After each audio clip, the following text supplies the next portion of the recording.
We imagine wine begins with grape, soil, weather, and harvest. But once a cluster is cut, the microbial story is moving. Before the fruit reaches the winery, a winemaker may add yeast, not to begin the main fermentation, but to keep the wrong organisms from arriving first. So how much was grown and how much was designed? Picked does not mean paused. Berries split, juice leaks, and oxygen enters, while a warm truck may remain hours from the cellar. Exposed, sugar-rich juice attracts native yeasts, bacteria, and molds. Some are useful, others can create oxidation, volatile acidity, or spoilage before the first cellar decision. Fermentation sounds simple. Yeast consumes sugar and produces alcohol, carbon dioxide, and flavor compounds. But yeast is not one ingredient. Grapes, equipment, and cellars carry many species, and strains within a species behave differently. Calling every wine yeast the same is like calling every grape Cabernet. Close enough to start an argument, not useful enough to finish one. There is a tempting origin story. Wild Saccharomyces relatives live in forests, including on oak bark, making oaks important to yeast research. But modern wine yeast did not simply fall from the tree beside the first vineyard. Genetics points to older, branching lineages, deep wild diversity in East Asia, movement across habitats, and repeated human selection through brewing and winemaking. Oak is part of the family story, not a proven single birthplace. The workhorse is Saccharomyces cerevisiae. Selected strains ferment reliably and keep working as alcohol rises. A winemaker may ferment spontaneously, inoculate a selected culture, or use several organisms in sequence. That sequence matters. Fermentation is often an ecological succession, not one yeast doing everything. The most surprising intervention happens before the winery. Bioprotection adds selected microorganisms early to limit unwanted growth or oxidation. A non-Saccharomyces yeast may be applied during harvest, transport, crushing, or pressing, quickly occupying ecological space before spoilage organisms dominate. Mechnicovia pulcherrima is one example. Some strains bind iron through pulcheraminic acid. Protective yeasts may also compete for nutrients, consume oxygen, or produce inhibitory compounds. This is not sterilization. It changes the balance. Fill available seats, remove resources, and make control harder for undesirable organisms. The protector is not necessarily the finisher.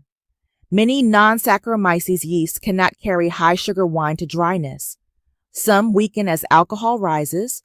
Others are limited by temperature, nutrients, oxygen, sulfur, or competition. There is no universal handoff at one alcohol percentage. Species and strains fade at different times. Saccharomyces excels in that increasingly alcoholic environment.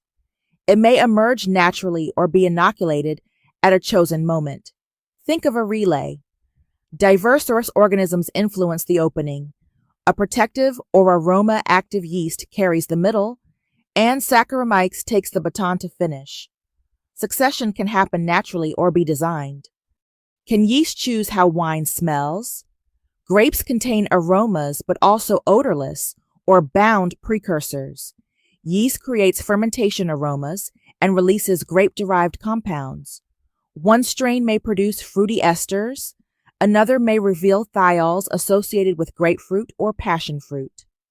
Others emphasize floral notes, texture, or restraint. Yeast cannot turn Merlot into Sauvignon Blanc. It works with material already in the fruit. But divide one juice among selected strains and different features become obvious. That is influence, not magic. And choosing a strain can feel close to choosing a flavor direction. Saccharomyces is no longer the whole toolkit. Torulaspora delbrecki may alter aroma, texture, or byproducts. Some Lachanza thermotolerans strains convert sugar into lactic acid, increasing acidity and lowering pH, useful when warmth produces ripe fruit with less freshness. Winemakers can assemble a protector, aroma specialist, acid builder, and finisher. Here the cultural fight begins. Spontaneous fermentation can bring diversity, complexity, and connection to place, or sluggish fermentation, volatile acidity, and spoilage. Selected yeast offers predictability and protection, but may encourage standardized aromas or a cellar-shaped house style. Neither method is automatically authentic, industrial, expressive, or boring. Imagine identical fruit in two bins. One sits warm while uncontrolled organisms multiply. The other receives protective yeast and arrives with less spoilage and oxidation. Which better expresses the vineyard? Technology can design style. It can also preserve raw material. The next time someone calls a wine pure fruit, pure place, or completely natural, remember that an invisible population helped create every aroma in the glass. The real question is not whether yeast influenced the wine. It always did. The question is whether the winemaker chose the yeast and what they asked it to do. Wine may begin with grapes, but yeast decides how the story gets told.